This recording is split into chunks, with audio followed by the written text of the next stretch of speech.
The Grateful Dead. The Grateful Dead. By John Cipollina.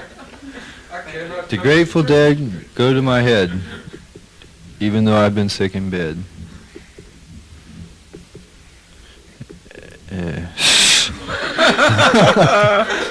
Well, if you want coherence, gentlemen, you've come to the wrong place. Incoherent. Well, Mrs. Freiberg, what do you think of the good old Grateful Dead? I think they're fantastic. I'm certainly grateful they're not dead. They always make everybody feel good. It's sin, it's sin, it's sin, I know it's sin. Because it's so groovy. Chuckle, chuckle, giggle. I don't know, they're groovy. The whole world of music owes a great debt to the Grateful Dead, it seems to me, because...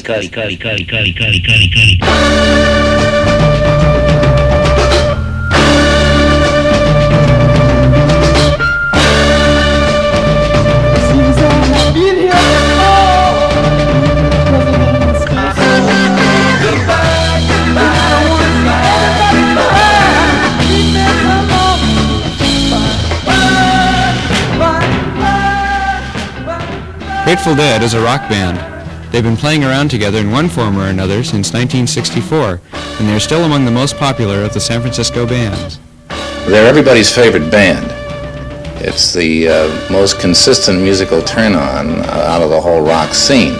If any one person in the band could be called leader, it would be Jerry Garcia, the lead guitarist and Big Cheese. When I was a kid, I wanted an electric guitar really badly, for some reason. Not sure exactly why. I think I like the way they looked. It's like my earliest trip, you know, wow. He got his first guitar when he was 15.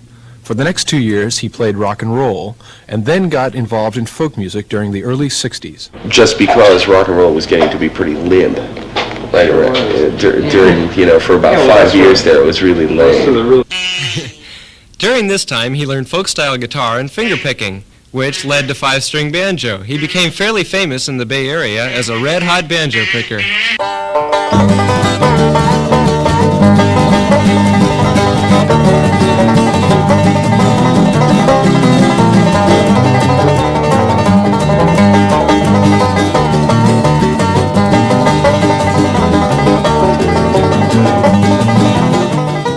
Like, that's what really turned me on, and that's what I devoted all my time to and all that. But then, in no time was it ever possible for me to make any bread playing music, you know, or make a living even playing music or anything. And I didn't want to work either, you know, so I just hung out, you know, and played. He hung out in Palo Alto, mostly at Dan and Morgan's music store, where he taught guitar and banjo. He also hung out at a local folk house known as The Tangent, where he performed occasionally, often on the same bill with Jorma Kaukonen. It seems that he was always in one bluegrass band or another, the most successful of which was made up of David Nelson, Eric Thompson, and Jerry, but everyone knew them as the Black Mountain Boys. Dave Freiberg of Quicksilver Messenger Service remembers that... During that time, you see, I was helping to run this place called the Offstage in San Jose. I remember Garcia from that, and the Black Hill Boys used to be, Black Mountain Boys. The Black Mountain Boys used to play banjo with him. Good old Jerry.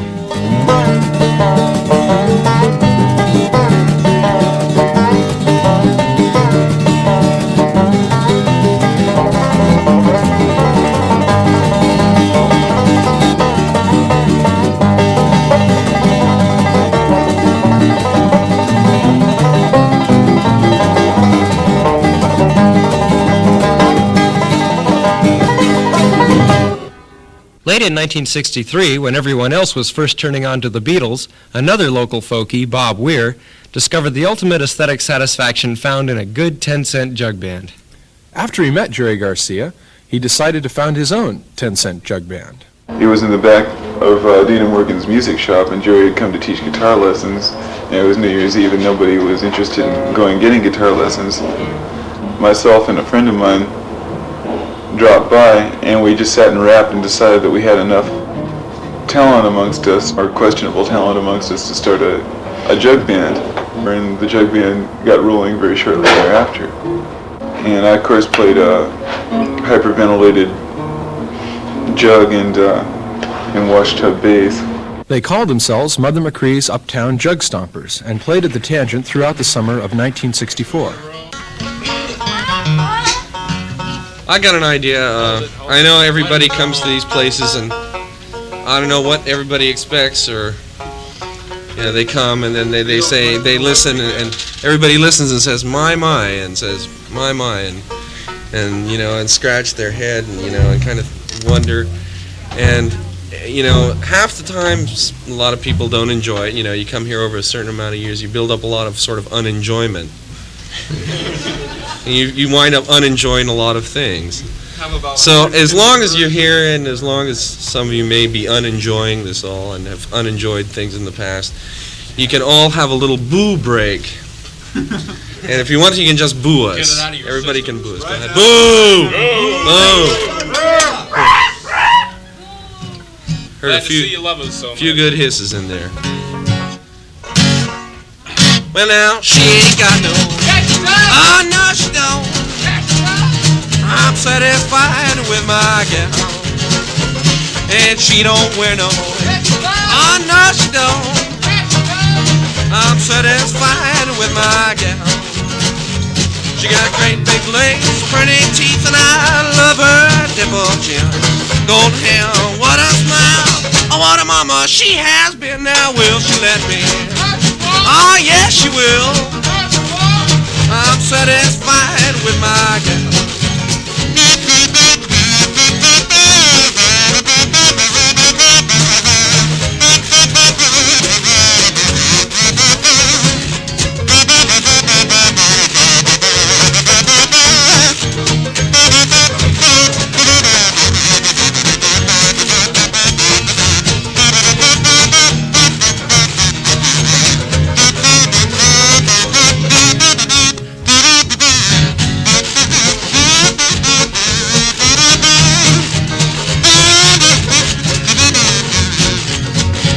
Well, she ain't got no. Oh no, she don't. I'm satisfied with my gal, and she don't wear no. Oh no, she don't. I'm satisfied with my gal. She got great big legs, pretty teeth, and I love her dimple chin. Golden hair, what a smile. Oh, what a mama she has been. Now will she let me? Oh, yes, she will. I'm satisfied with my gal. My gal. I'm satisfied with my gal.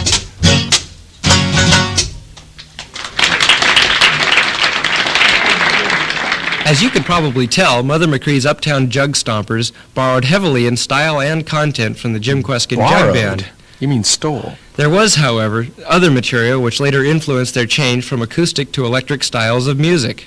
Back when we were doing the jug band, we were doing a few like rhythm and blues numbers, and then we were doing some like Jimmy Reed tunes. One reason for this blues influence in the jug band was another member, Ron McKernan, better known as Pigpen. Mr. Pigpen. And the nucleus of the jug band really was sort of me, Jerry, and Pigpen. Pigpen has a really rich and varied background, particularly in blues. I think he started out playing blues piano. His father was a rhythm and blues disc jockey for a while, and I think that's what got him into it. And so anyway, he was just perfect for the jug band. He was the inspiration behind our rhythm and blues thing, which catapulted us into the rock and roll phenomenon. And we'd like to have Mr. Pigpen McKernan here, known in the more esoteric circles. Mr. Pigpen McKernan would like to sing a Lightning Hopkins song. I wouldn't like to, but I will anyway.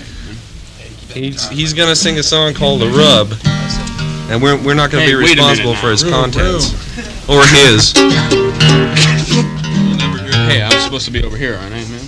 Yeah, in the middle. Yeah, there you go.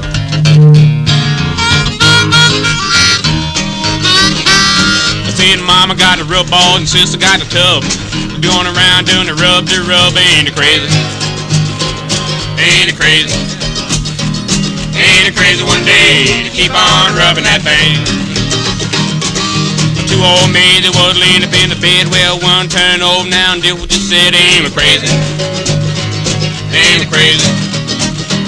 Ain't it crazy one day to keep on rubbing that thing? I said the little old roots, I told the little old hen, I seen I had no loving since God knows when. I'm crazy. Ain't it crazy? Ain't it crazy one day to keep on rubbing that thing?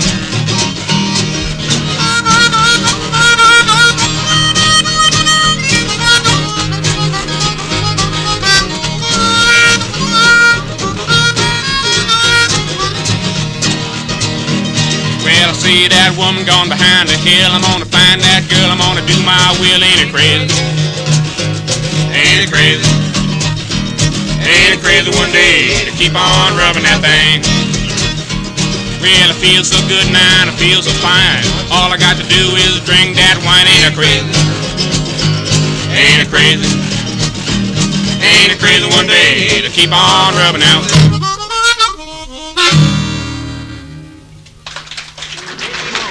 After being a jug band for over a year and not tasting the sweet wine They of didn't even success, sniff the cork.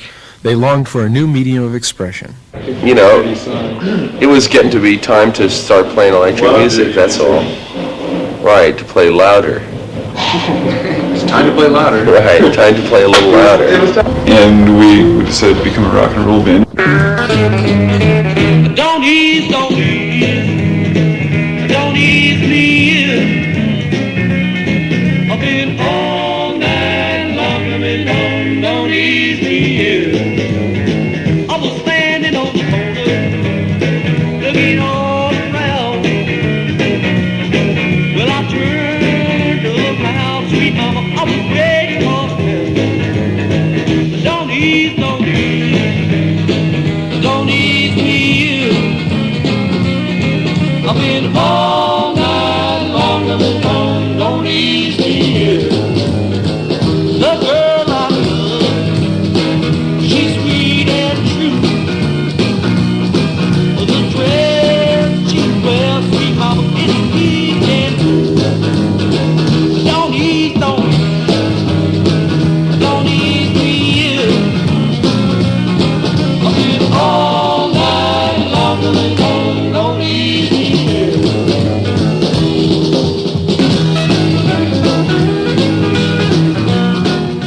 The step was really a lot like what the way the changes really happened in the blues, like when they went from acoustical instruments to electric instruments.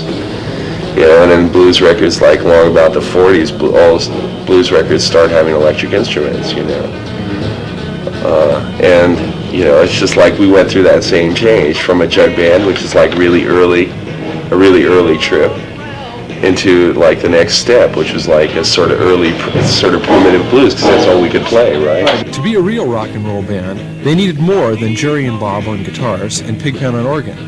They picked up two more local musicians from Dana Morgan's music shop. First was Dana Morgan Jr., who, aside from helping to run the store, played bass. The other member was Bill Summers, who taught drums there. They called themselves the Warlocks. The Warlocks is just a thing it's just a word that means male witches. So I guess it was just a male witch band. Chocolate witch band? No, not really. It was mostly a rock and roll band. It was pretty elementary. It wasn't very far out, really. It was just that we really enjoyed doing it. We didn't start really getting pretty weird until we started working in bars.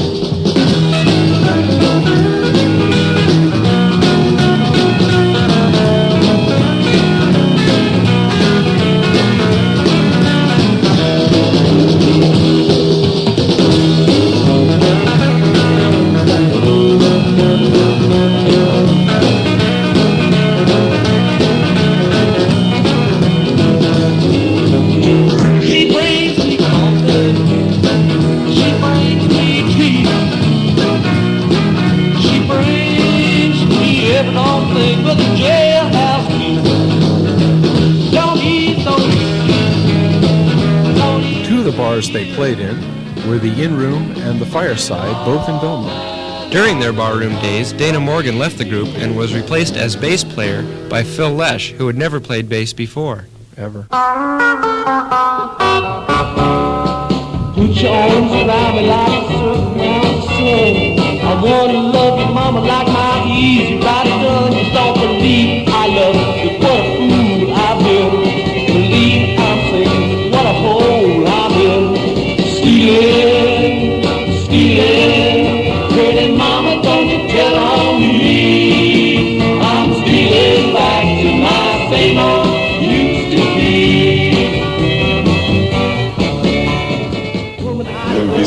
night and be real crowded, and the whole scene would just get into a sort of a pressure cooker system with all these drunk people on the floor, and we were just really we were merciless, like I say. Yeah, we had quite a shoot 'em up show for that time, you know. I mean, the bartenders were good and crazy. They were potheads, and like for instance, we'd be playing and they'd line the bar with ashtrays and fill the ashtrays up with lighter fluid and light them.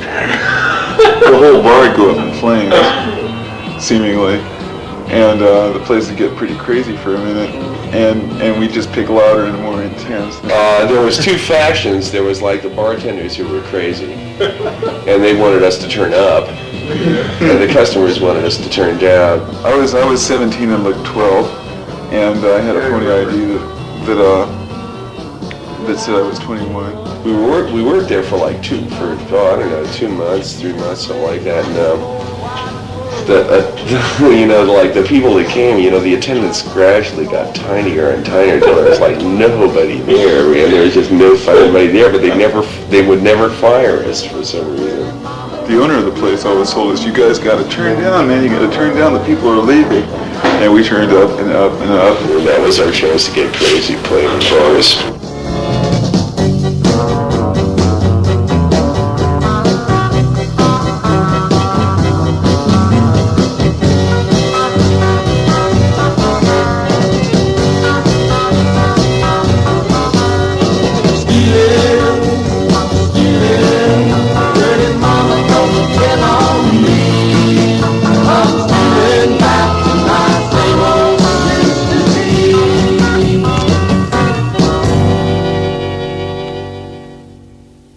Playing in the in room was about contemporary with the first family dog shows at the Longshoremen's Hall. It was immediately after those first family dog days that the Grateful Dead began climbing the ladder of success.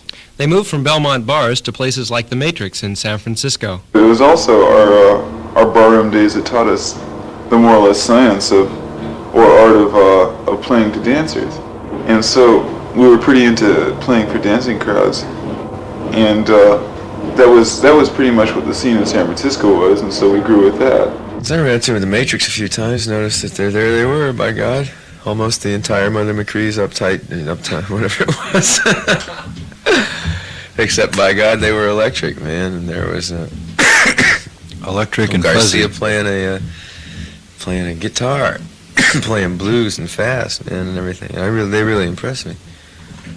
And then came the acid test. I heard him play 1 or 2 of those. Oh yeah, well that was the acid test, which took us a lot of new places, and that's when we adopted the name the Grateful Dead, and people started calling us that. You know, like the name didn't take for a while. Like we offered it as a suggestion. You know, I mean it was like, and some of the guys in the band didn't like it. You know, and it was kind of creepy, you know, and they were like, wow, the Grateful Dead is sure weird, you know. And even Bill Graham, like, he'd hired us a couple of times as the Warlocks for the mime troupe things, you know.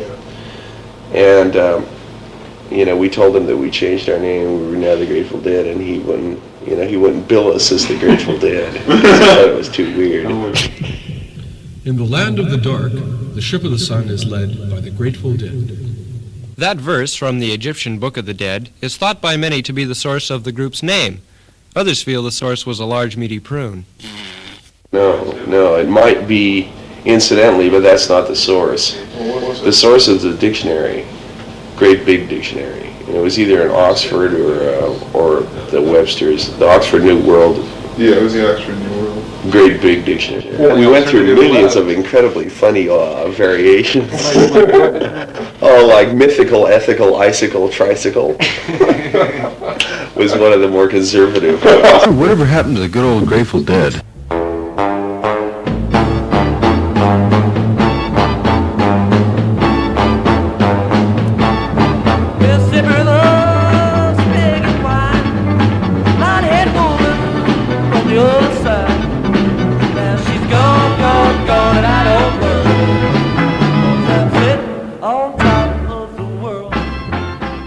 Grateful Dead was trips. It started out with the acid tests. And the acid test really made a lot of people think differently.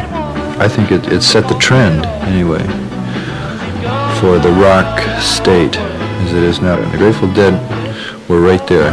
They were together, they were the Grateful Dead. And for the most cases, the acid test went off just super smoothly. This is when Bill Graham came in. If it all happens right, and there gets to be a point where there's so much stuff happening that you can't ignore it anymore. You know, it's like bringing some alternative to sitting in front of the TV. And among the alternatives are, not only can you go to the circus, but you can be the circus yourself. Yeah, that's cool. You know, you can make your own circus, you can do your own thing, and that's like, you know, doing the thing of dancing or just standing up in front of a bunch of people and hollering and screaming, you know, like the freaks that testify, you know.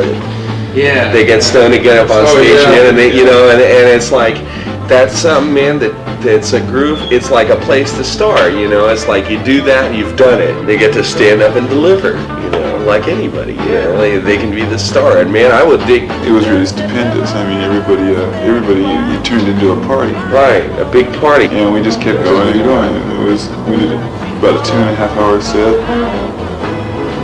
and when we were over, it was over. Everybody got some. The whole rock thing is a group-ish experience. Right, it's just so much buzzer when everybody dances, man. It's just so much more joyous. I would rather accompany the place than be the star of the show, you know. About the time when the Grateful Dead raided us out on our farm, dressed up in war paint, wearing feathers and bows and arrows, and we all came in and got stoned. After they raided, circled our house, and we surrendered. Very begrudgingly. Yeah. Very good. But we were caught, you know, with our proverbial pants down. Oh, they couldn't have picked a better pants time down, to get the us. pot out, right? Yeah, we were Anyway. lying around our floor. I remember we were listening to Music of the Planets. It was after dinner. That's what we always did. Planets, man. Right after dinner, we used to always. And there we got to Neptune, the Mystic. And then, you know how it started? They were sitting around their camp. They went on this big Indian trip, naturally, because they had camp crafts. They had an archery range, and they were the Grateful Dead. And one night they were sitting around with the makeup. Jerry Garcia was beautiful. He had Tippecanoe and Tyler, too, written across his nose. And they got themselves all done up, you know, had worked themselves the into a psychedelic frenzy process. of doing a war dance. And they said, let's go get the Quicksilver. And they really got us. We were loose. I feel that we did a horrible job of raiding a Quicksilver, because if we had been really Indians and we had really been raiding them, they would have killed us all. They had guns and we They're really good sports, man. You shoot a Grateful Dead and he'll die.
The Avalon Ballroom about 2.5 to 3 years ago, and they played the fastest tune in the world that I didn't believe. And Owsley had this speaker system that looked like a giant set of or something. I mean, it looked like a big. And here were these weird cats, man, just pumping it out faster than the speed of light. They've always been a good thing.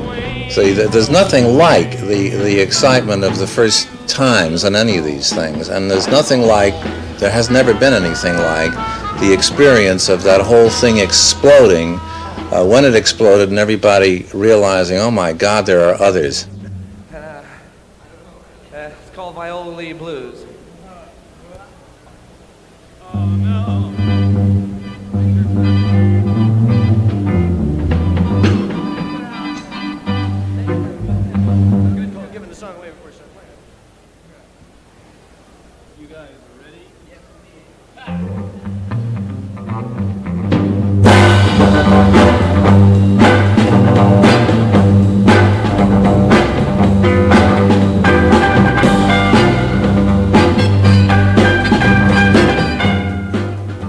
I remember the Dead playing at the Fillmore, one of the first times I heard them at the Fillmore, playing Viola Lee Blues, and it was a tribal stomp. I mean, it really was, and the audience was stomping, and the band was stomping, and in the breaks, the sound of the feet went stomping right on. It was really unbelievable. The judge decreed it, Bucky wrote it, down and beat it. Judge decreed it, Bucky wrote it down. If you miss your sentence, you'll be last word about.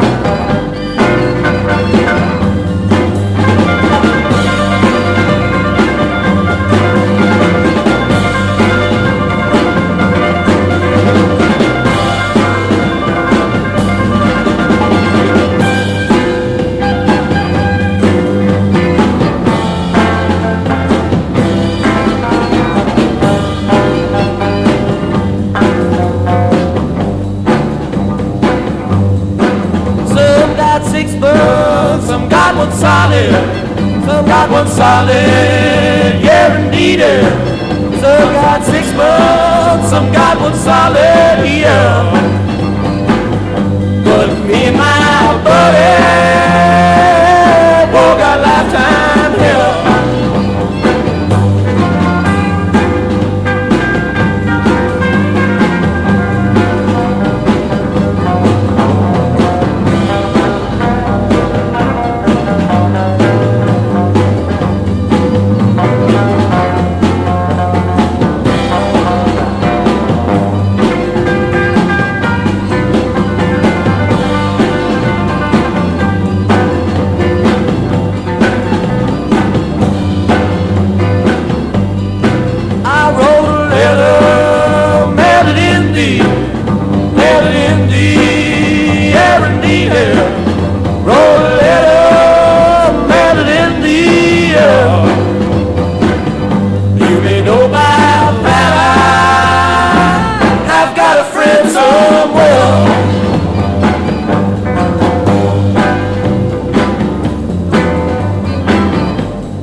In March 1967, Grateful Dead went to the RCA studios in Hollywood to record their first album for Warner Brothers.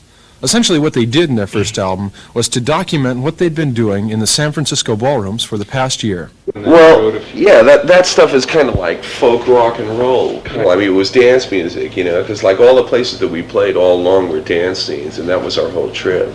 Although the material went down easily enough, the spontaneity of live performance was lost in the sterile environment of the studio.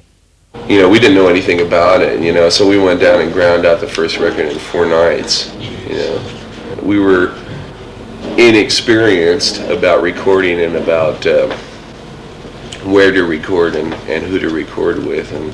But when we went into the studio, it was like this, we were for the first time in the studio world, you know, and there was the whole thing, okay, what's next, you know, engineers and guys looking at their watches, you know, and that's that whole scene, that's the business world again, you know, doing its business and definitely not concerned with music. And so, you know, we just did it, you know, we didn't know what the fuck, you know.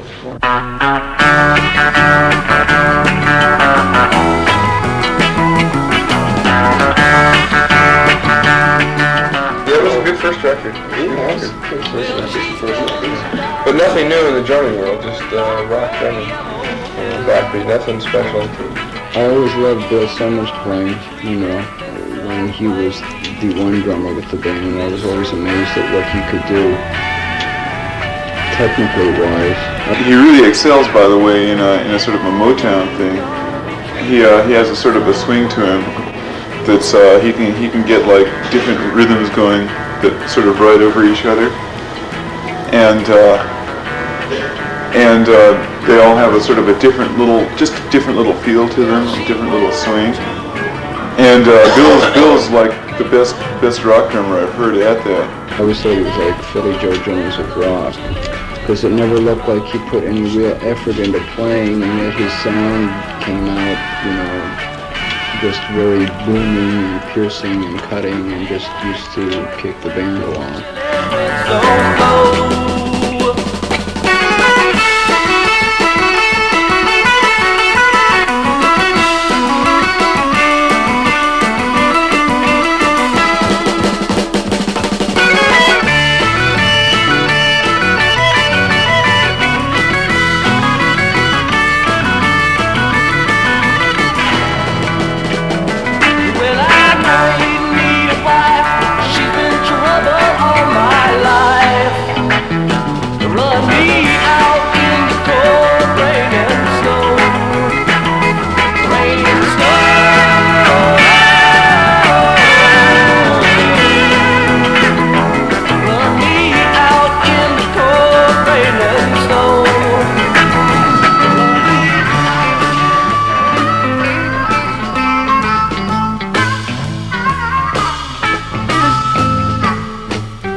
Well, I dig Pigpen singing the blues. I mean, I enjoy that. Pigpen's vocals are perfect. Pigpen's vocals.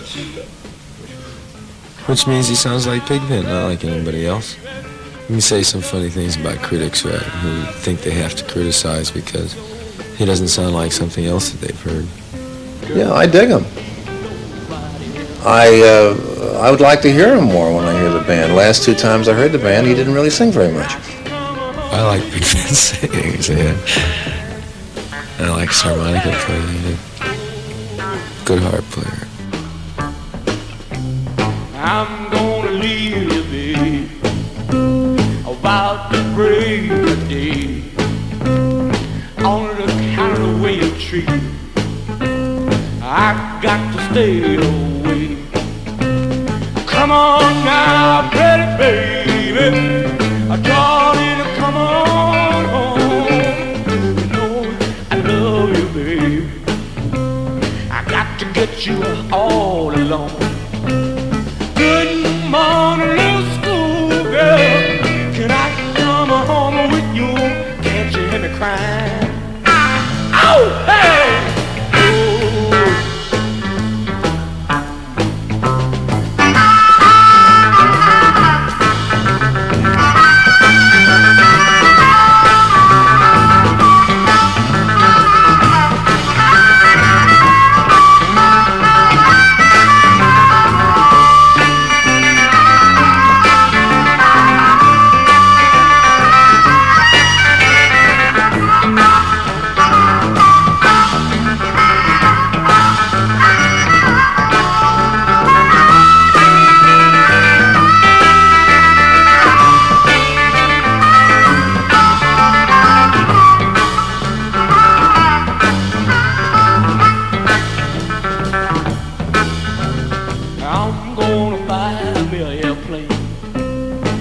fly all over your town. I tell everybody, baby, Lord, you know you're fine. Come on now, pretty baby, now I just can't help myself. You're so young and pretty, I don't need nobody else. Good morning, little schoolgirl, can I come home with you? Can't you hear me crying? Oh, hey! Oh. Good morning, little schoolgirl, can I come home with you? Good morning, little schoolgirl, can I come home with you? Tell your mother and your papa I'm a schoolboy too. I'm a schoolboy too. Hey, I'm a schoolboy too. I wanna be your chauffeur. I wanna ride your little machine. I wanna be your chauffeur. I wanna ride with your little machine. I wanna put a tiger, baby. I wanna put a tiger, baby. I wanna put a tiger, baby. Hey, you're a sweet little tail. Hey, baby, now yes I do. Ha, yes I do. Hey, I got to. Hey, I got to come on home with you. Tell your mother. Tell your papa. I tell your mother and your papa.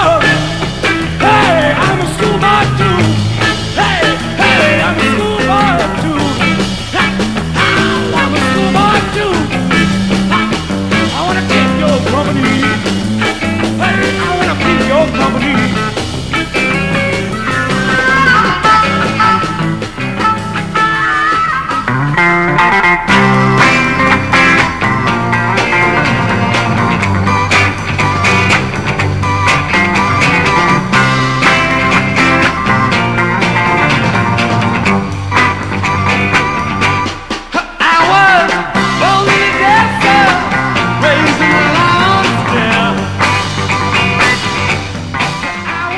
Weir, who plays God knows what. I'm more or less trying to develop a style of guitar playing that incorporates the use of maybe several lines at once.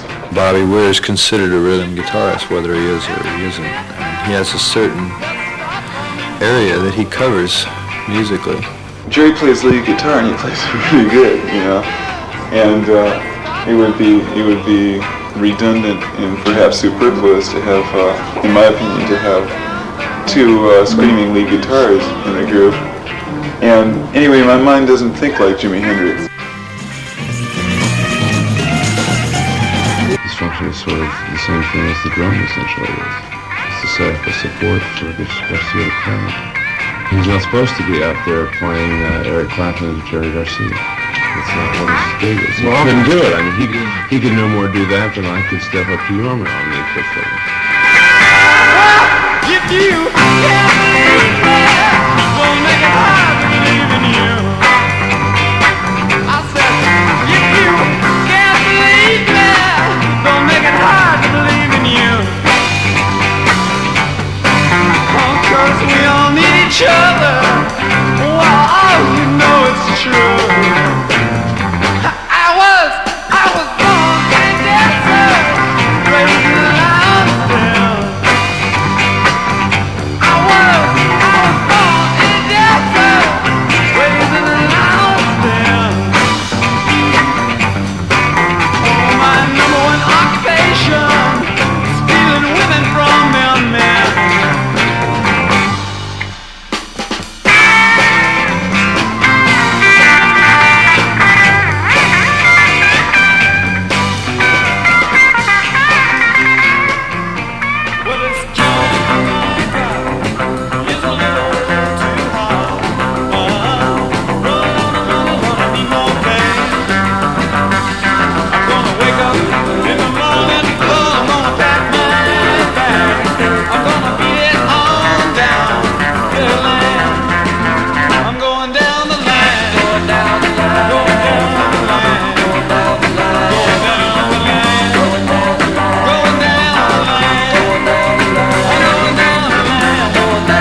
would describe Jerry Garcia by saying taste. See, I can listen to Jerry Garcia play the guitar and get my mind hung up the same way that I can with jazz guitar players who are developing a theme as opposed to just making sounds and patterns. You know, like I got a lot of my guitar ideas from country fiddlers too. Scott Stoneman particularly.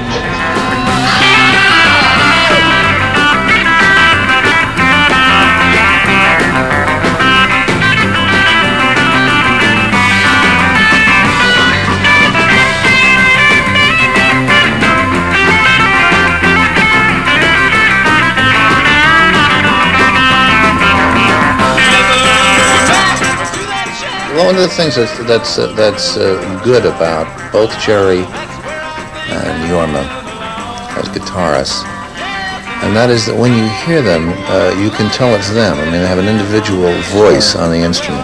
Because it is fresh and it's original, and he's really just being himself. Country guitar players I listen to a lot, because they're the ones with the most chops. Yeah, right. Like I originally heard the tune off a Carl Perkins record. And he was like a good country guy, country guitar player. He played fingerstyle, and he did a kind of a rockabilly version of "Sitting on Top of the World." The Mississippi River, so big and wide, the blood-headed woman on the other side. Now she's gone, I don't worry, 'cause I'm sitting on top of the world. He's got a very unique style for electric guitar. So he's a one-man band because in the first place he knows where he's at and he's got absolutely perfect time. Now you'll notice every once in a while when they'll get into something that sort of diffuses in a way, it's Jerry's time that brings them back. He holds it together. Remove Jerry from the band and it disintegrates.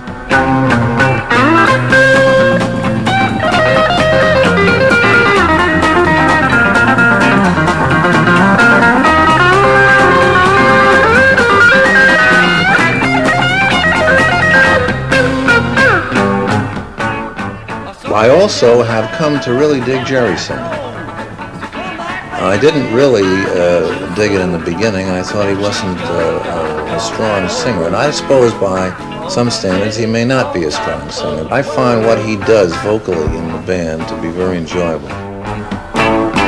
Mississippi River, big and wide, blonde-haired woman on the other side.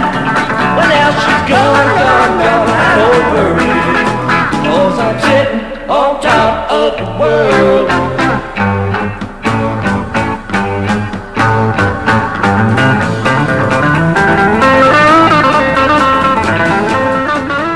Of all the songs on the first album, it's Morning Dew which sounds the most together. Each member of the band, on his own, develops a line which contributes to the overall musical figure.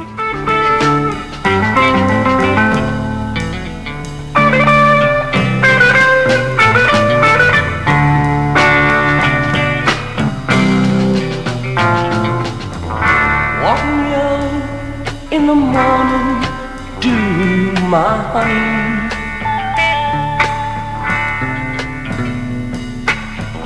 Walk me out in the morning dew today.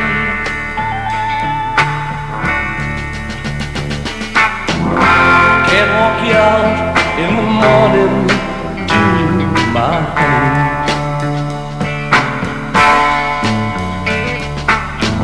I can't walk you out in the morning dew today.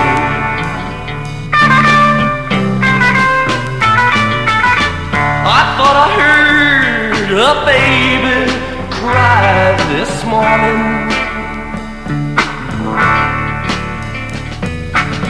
I thought I heard a baby cry today.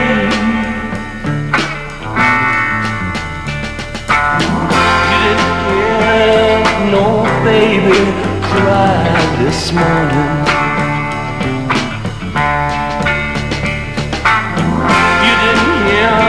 No baby cry today.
in the morning dew today.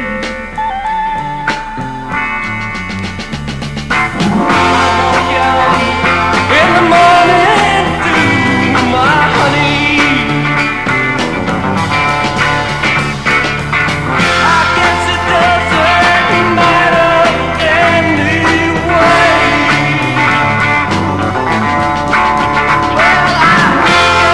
guess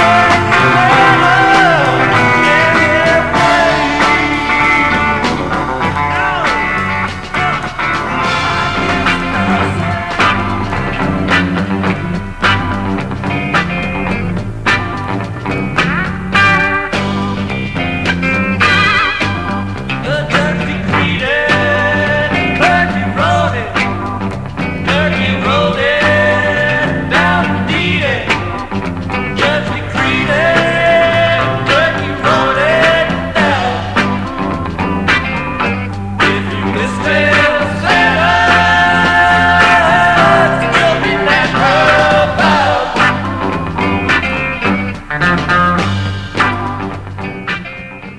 A lot of people wonder what the words to Viola Lee are. Yeah, I wonder. Bob Weir tells it as it should be. It was read it, need it, turkey coated, downy levy, candy coated, read it, need it, candy coated down. If you miss jail sentence, it's your own damn fault.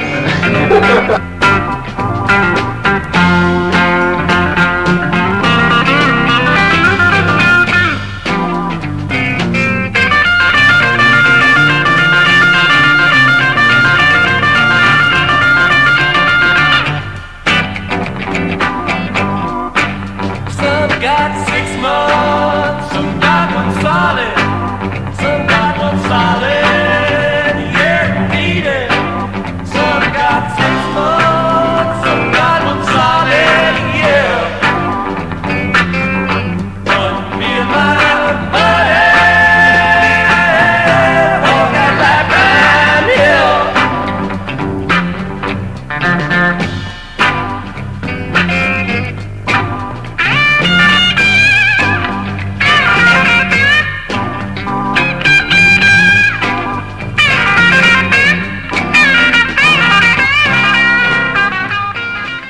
When I got the idea for that arrangement and that whole way of doing Viola Blues, it was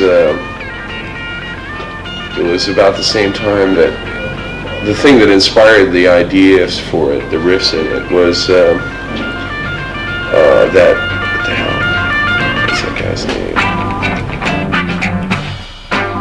I wrote a letter, mailed it in thee, yeah, indeed. I wrote a letter, I mailed it in thee, yeah. You may know that I have got a friend somewhere.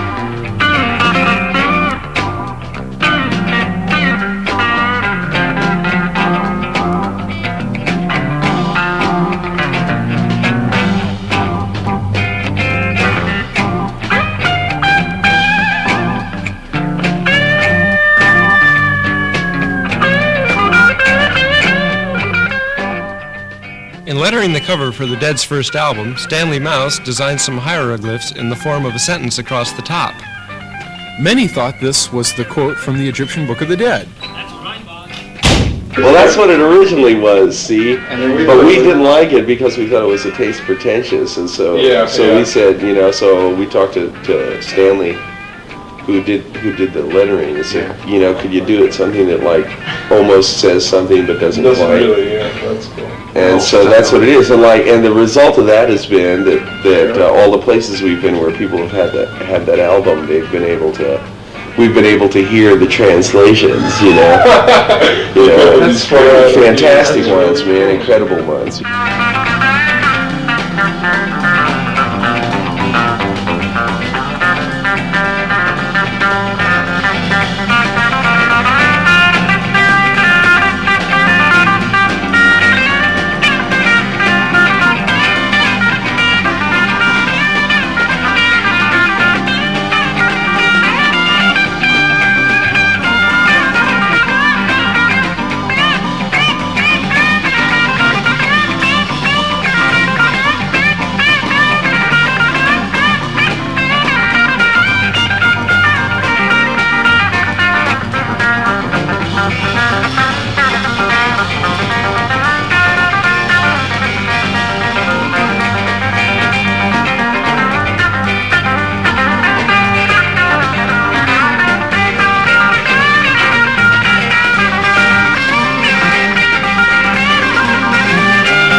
The first Dead album is one of the most effective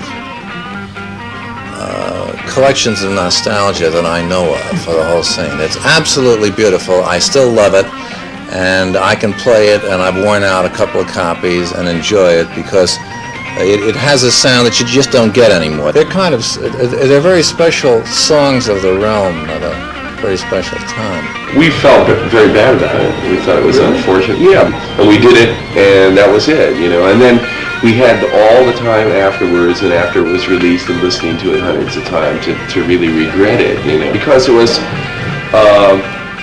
mediocre performances of material that we were able to do much better. You know, it was uninspired completely. Never again, you know. We'll never go about it that way again, you know.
After we recorded the album, they said, well, we still haven't got anything here that'd be a strong single. So we said, oh, a strong single, sure. So we went home and wrote a song, you know. Well, this will be a good single, you know. We just did it, and that was it. See that girl barefoot in the lawn, whistling and singing, she's a carry-on. And laughing in her eyes, dancing in her feet, she's a neon light fine, and she lives on the street. Hey, hey, hey, hey, coming by every day. Hey, hey, hey, coming by every day. Well, everybody's dancing in a ring around the sun. Nobody's finished, we ain't even begun. So take off your shoes, child, take off your hat, shine your wings and fly to habitat. Hey, hey, hey, hey, coming by every day. Hey, hey, hey, coming by every day.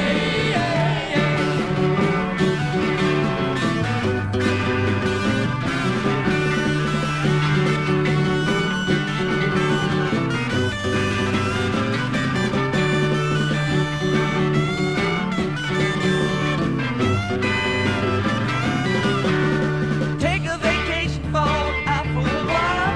Summer's coming in with us, going out in style. Well, light out smoking, honey, have yourself a ball. 'Cause your mama's down and never smoke you back till the fall. Hey, hey, hey, hey, coming by every day. Hey, hey, hey, coming by every day. Hey, coming by every day. Hey, coming by every day.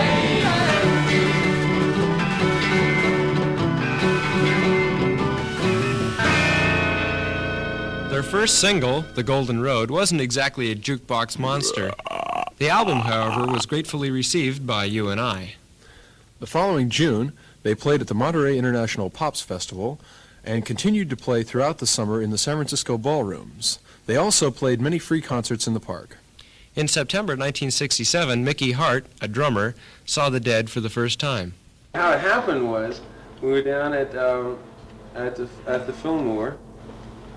I was with a friend down there at the Fillmore. I never heard the Grateful Dead, and tell it like it was. That's good. The good old story. Tell it like it was. Good old, great old dude. And someone said, "There's the drummer for the Grateful Dead," and being so impressed, I walked over to him and I said, "Oh my, your record was so wonderful. I love your record. It was just great."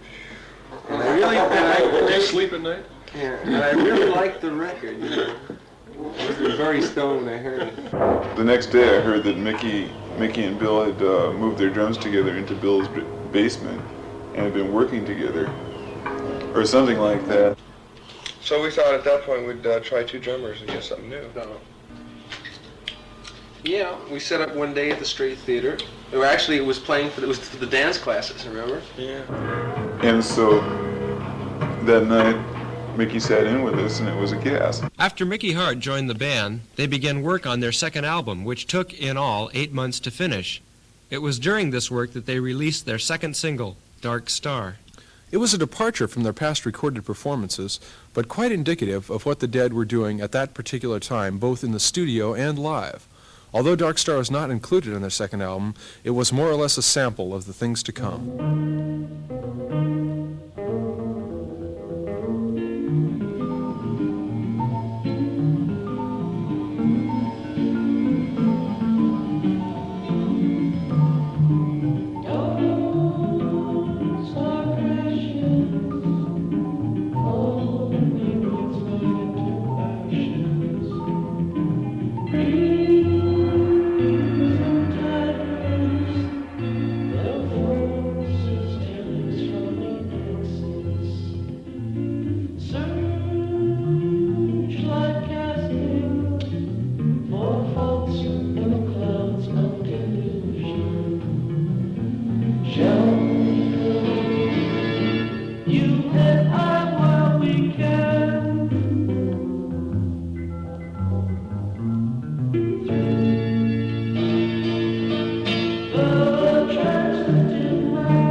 In the tradition established by their first single, Dark Star didn't exactly jump up the charts. Yeah, what happened? I don't know.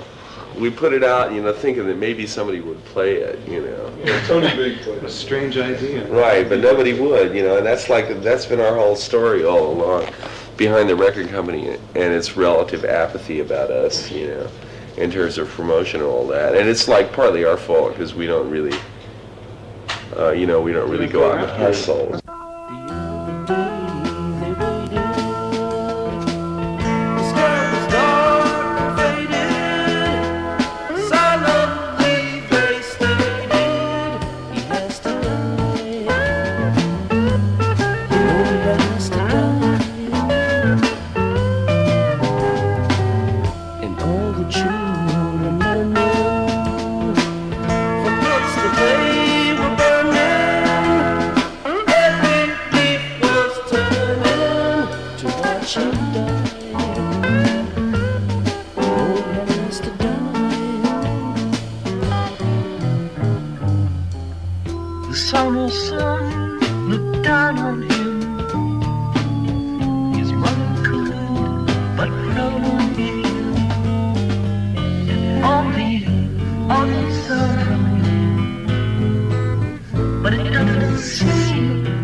While recording their second album, they devised the concept of blending studio recordings with live performances in order to create a new form of continuity. This had an effect on their live performances in that instead of playing separate songs, they combined them together in a type of musical collage. In the second album, we wanted to make a record. We didn't want to record songs, we wanted to make a record. Something that was in the medium of being a long playing record, that you put it on and it played out its length of time, and that's how long it lasted, and that's what it did to you. And we began to see that as being a form, and it's akin to drama, to being able to start a thing and just going with it rather than having interruptions and breaks and so forth and so on, And we wanted to learn how to do that. So we learned the whole process of recording. We learned all about it. And we had ideas that we wanted to do, and we didn't know of any way to do it. And we had to invent, like most of the technique that was used on that record, just in the studio. Just like how can we make it sound as though the world's coming to an end? How can we make it sound like Purple? Like that. I mean, it's stuff that's like that far out, and we had to extract the shit from our head and figure out some way to implement it. If you know what I mean, it's mostly a matter of logistics, like three-dimensional chess.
When we recorded some of those things, we recorded some of them with using an 8-track machine for the band, and then using a 4-track machine for the room.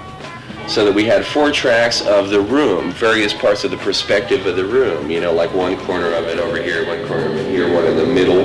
I've done lots of different places, some at the Carousel, some, you know, on tours that we're on. And then we do things like, in mastering, we had the 8-track and the 4-track playing simultaneously. We'd be mixing them together and crossfading them, you know, so as to get partly the sound of the band, partly the sound of the hall reverberating, you know, and it's just like extremely subtle, and the only thing it does is give you a sense of enfolding space.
In producing the second album, Anthem of the Sun, the group augmented their sound with the help of a classically trained musician, Tom Constanten. After finishing his tour of duty with the Air Force in November 1968, Tom became a full-time member of the Grateful Dead. He plays keyboards, which lets Pigpen devote more of his talent and time to singing and harp playing. Constanten. I knew Phil 7 years ago when I was going to Berkeley. And we both got into a class with Luciano Berio. I was looking around for something to do, and this is the most interesting thing for me to get into. Mainly because I knew Phil, I knew Jerry, I knew what they were into musically, and there was kind of a musical rapport.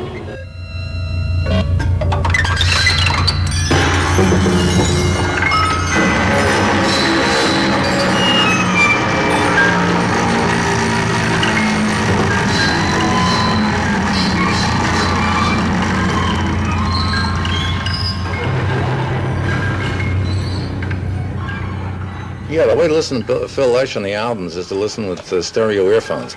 He's bridging the gap between the rhythm and the instrumentation. But he plays over a great deal of equipment, very loud and very complex, very intricate and fast. About the most complex and intricate and fastest of the bass players. What they do is to play a continual solo. Going these days. He's like a lot of the young jazz bass players of the last, 7 or 8 years, in that he has no interest in playing 4/4 time. He plays a whole line, which of course is in rhythm, but I mean it's a whole line which is it's a sort of contrapuntal to the theme of whatever is being done by the band at any given time. And anyway, so you can gather from that Phil, at least one point, was a student of classical music. Very well, I learned music theory in high school and in college. Yeah. And I played instruments since I was 8 years old. He's a fascinating musician to hear.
Like in a lot of those places, we have some things like 2 or 3 different performances, live performances, all happening at the same time, and we're cross-fading. You know, that's why some of that stuff is like a dream. You know, like you listen to a guitar run and it like goes somewhere, and all of a sudden like there's another part of it that's almost a continuation, but not quite. You know, coming from another place. We did that a lot in the other one, particularly.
My songwriting career has been slowed up because I can't think of any decent words to sing, and that's kind of gotten to me after the last album. You come to that particular point where you've written a song, and you hear it on the album, and the words are so the words are so nada. They don't really say anything. They're just, like I say, they're just there's something with which, a handle with which to carry a tune, and they could be ever so much more.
and I ain't coming back around.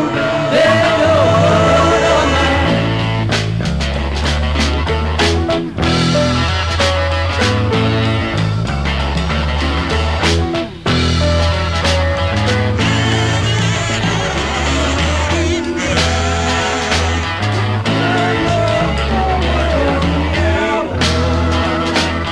Riding down the river in an old canoe, a bunch of bugs in a tennis shoe, out of the river, open and green, the biggest old alligator that I've ever seen. He's big and pointed and his eyes were bugging out. Contracted a union for the beggars to ride.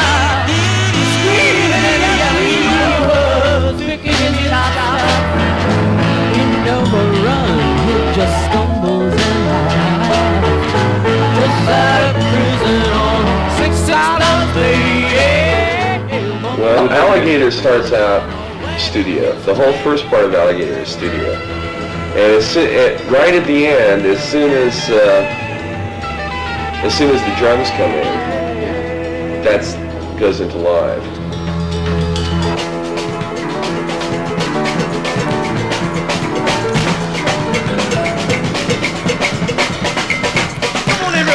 Get up and dance, we won't ruin you.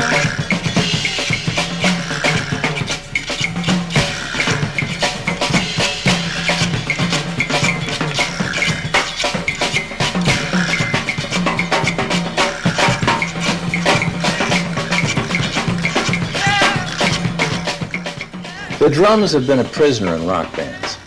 The drums have been a prisoner of 4/4 time with a backbeat. And the Grateful Dead have solved this by adding another drummer. Now these two drummers take off and engage in incredible rhythmic interchanges and variations, not only with the other members of the band, but with each other and on the basic tune itself. It's a very free thing. And each one of them in their own bag, they're playing their own thing, and it's somehow related to what the original was, but they're not directly related to each other. Once you make the original statement, and you've got that nucleus going, then you can start branching out of that, and you can get very, very free. You don't have to play the time all the time to have the time moving. Their two drummers are really spend all their time complimenting each other, becoming a unit. Play music that lifts people off the floor. I mean, whether they're sitting down or standing up, they're still about 3 inches off the floor.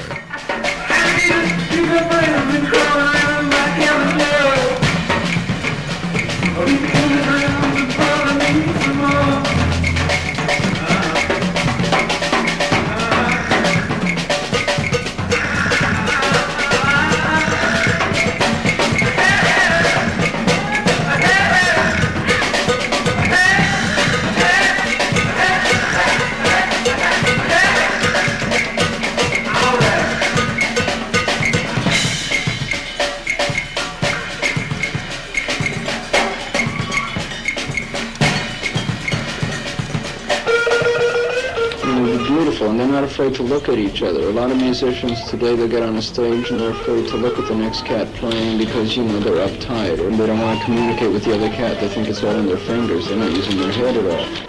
But rock music is a kind of music that you can get to play in the context of a group and get to play at an extraordinary level of communication.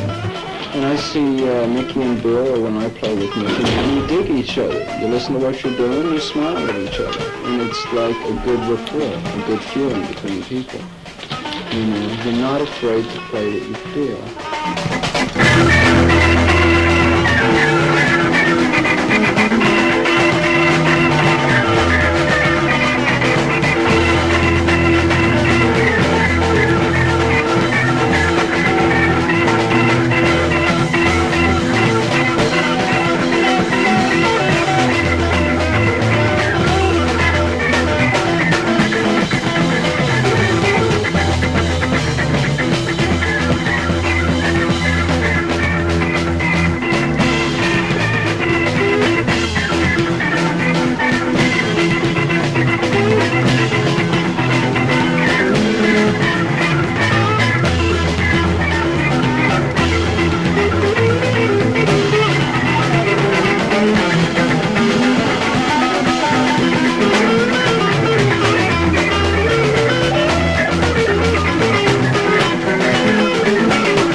together.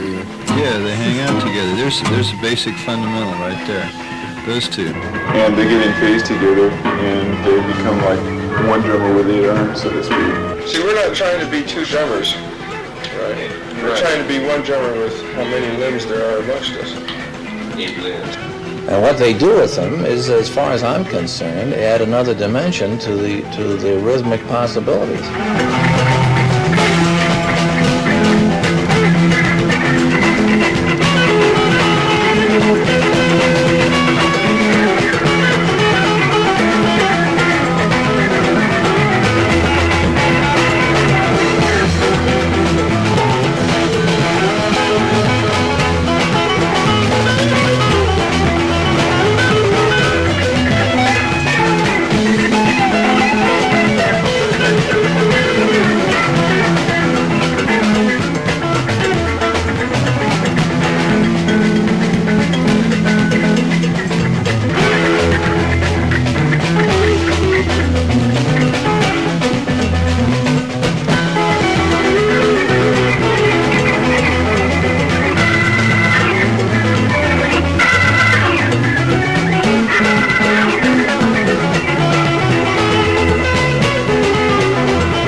The second album is a testimony of how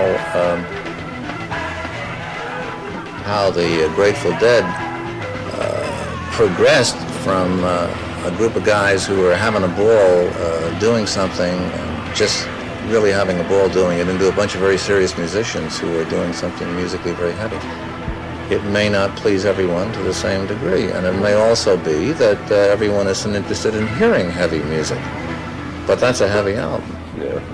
It's a stereo record. It really, like, we worked on it to get you high, you know, that's what it's supposed to do, really. And that's what that record was about. And whether or not, from their own standpoint, they successfully executed everything they thought to do in that album, the concept of that album is magnificent. Just like the concept of the Airplane album. At Baxter's is a magnificent concept. And those things are very heavy albums. All of that music is serious music, but some of it is not taken as seriously in the doing as others. I think these albums are very serious albums. These people were down to serious business, just as serious as Stockhausen. I went down one day. I went down to see a gypsy woman just one day. Yes, I did.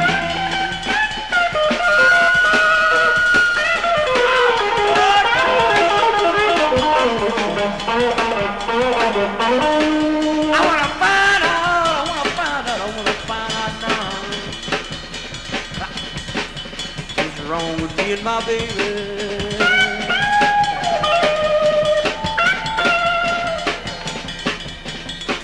We ain't been getting down like we used to do.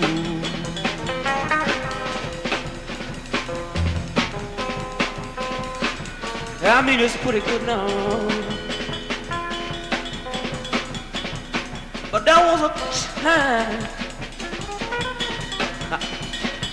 when it didn't work too well.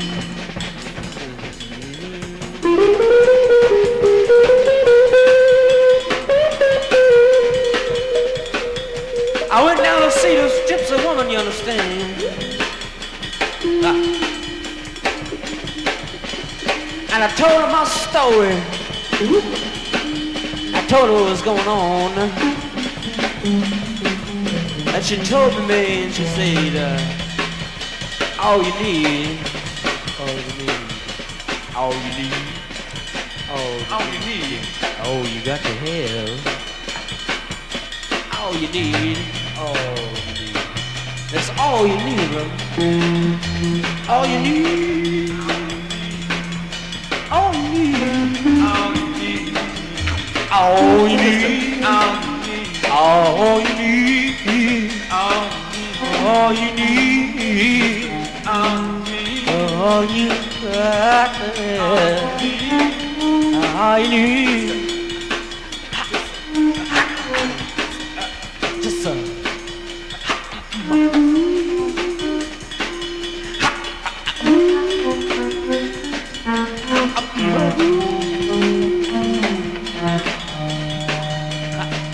all you need, all you need, all you need, just a touch, just a touch, that's all you got to have.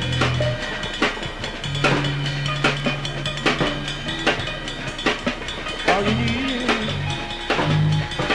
is it all you gotta have? Oh no.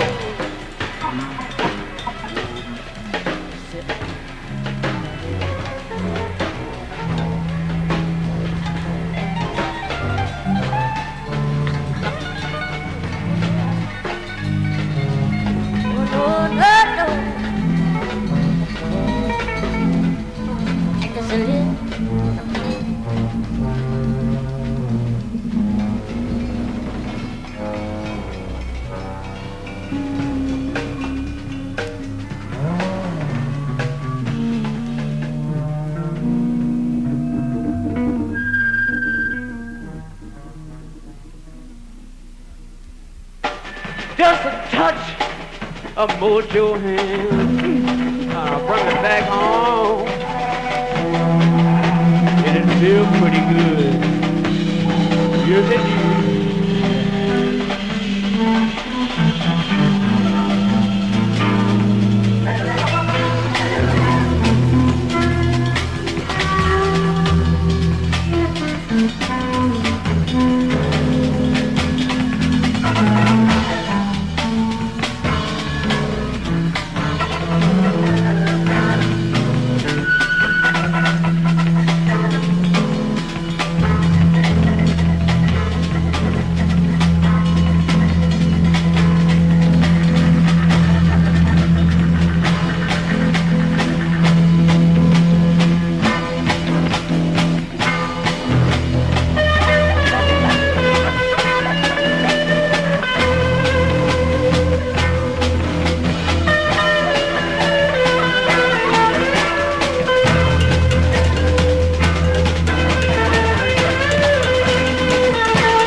And this next album is going to have lots of songs on it because we've been into lots of songs lately. It's going to, it's going to be mostly a vocal trip, really, just because we've gotten into lyrics this time.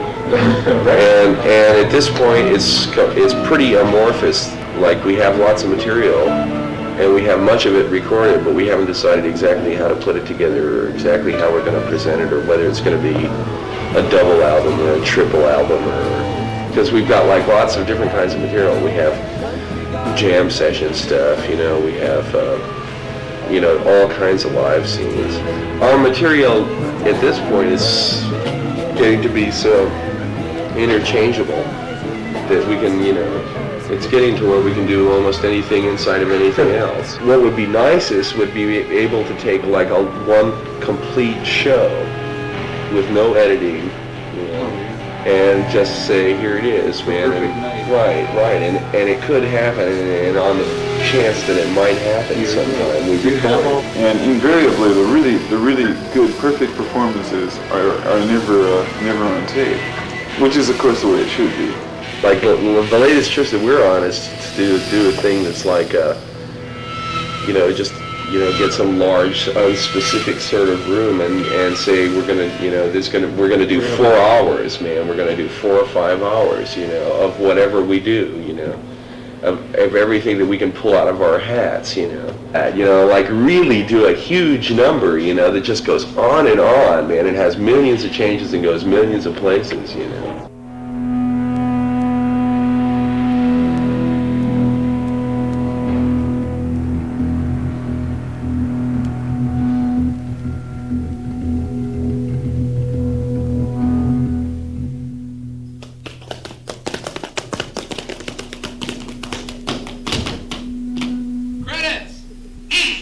For their voices, we thank Jerry Garcia, Mickey Bob Hart, Weir, Mr. and Mrs. Tom David Constanten, Freiberg, John Phil Lesh, Cipollina, Bill the Spencer drummer, Dryden, Paul and Ralph Kantner, J. and Gleason. Ralph J. Gleason. Special thanks to Baron Leo de Garkulka, Golden State Recorders, and Mike Larner.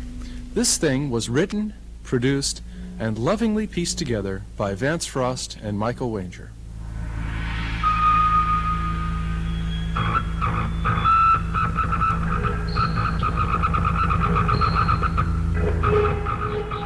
I mean, they're not going to go on playing the same tunes the rest of their life, No musician can. It's built into music that you want to play different things, and you want to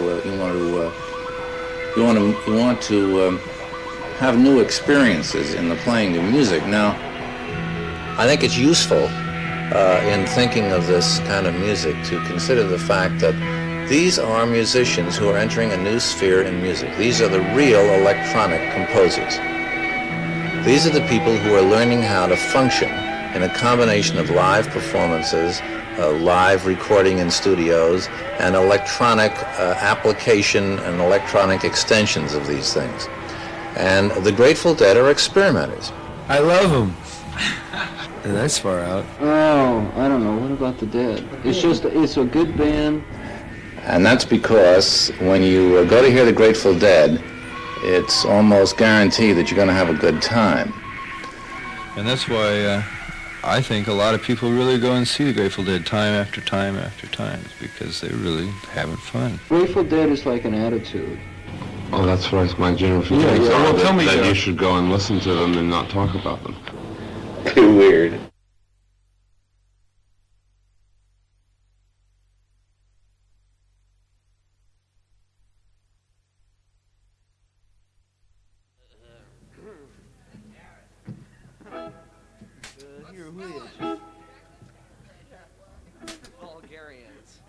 Vulgarians a lot.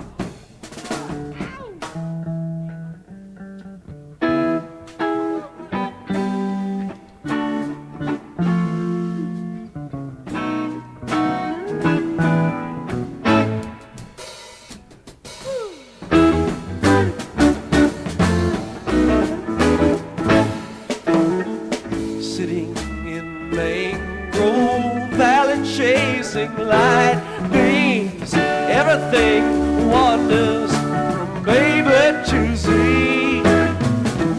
Baby, baby, pretty young on Tuesday, old like a rum, drinking demon at tea.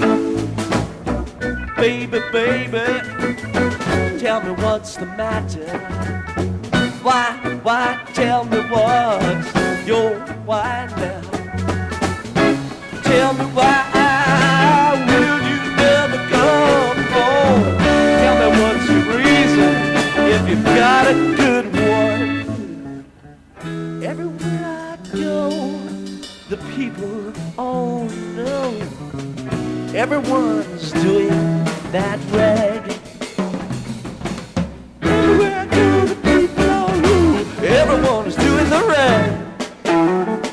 Take my line, go fishing for stay. Maybe take my supper, eat it down by the sea. Gave my baby 20, 40 good reasons. Couldn't find any better ones in the morning at 3. Rain gonna come, but the rain gonna go, you know. Stepping off sharply from the rank and file. Awful damn and dark like a dungeon. Maybe get a little bit dark for the day.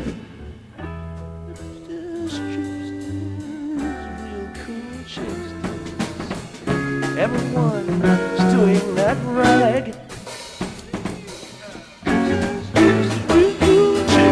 Everyone is doing the rag. You needn't gild the lily, offer jewels to the sunset.